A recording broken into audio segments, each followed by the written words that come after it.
Şimdi esas Kırklar Cemi'nin tevhid ve semahlarına giriyoruz.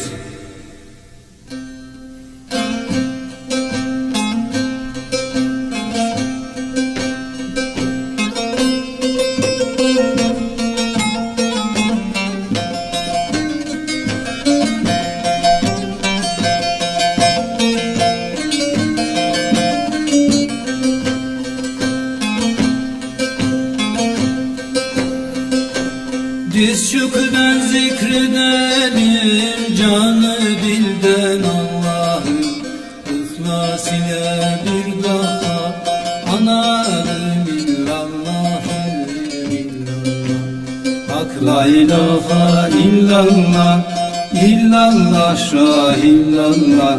La ilahe illallah, illallah şah illallah. Sen alemsin güzel şah, şahim eyvallah eyvallah, illallah illallah.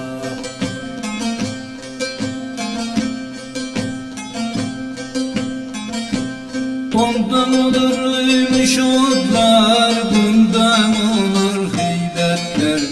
Cehennem kapılsın kitler, anınca illallahı.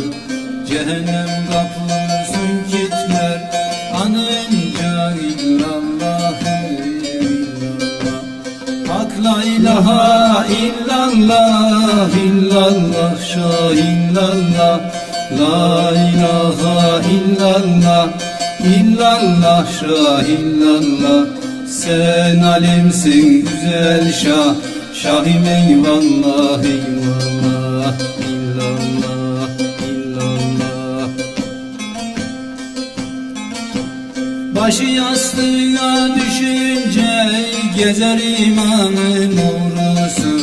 Şeytan ona zafer kılmaz, anınca illallahı. Şeytan ona zafer kılmaz, anınca illallahı illallah.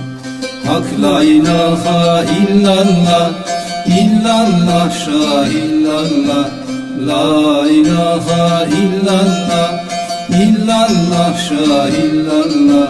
Sen alemsin güzel şah, şahim eyvallah eyvallah, illallah illallah. Okumuşam 4 kitabı, ayet mayet harf be harf. Cümlesinden alayıymış, anınca illallahı. Cümlesinden alayıymış, anınca illallahı illallah. Hak la ilahe illallah, illallah şah illallah. La ilahe illallah, illallah şah illallah. Sen alemsin güzel şah, şahim eyvallah eyvallah, illallah illallah. Şahatayım tapusuna, şükür hakkın yapısına. 8 uçmak kapısına yazmışlar illallahı. O cennetin kapısına yazmışlar illallahı illallah. Hak la ilahe illallah, illallah şah illallah.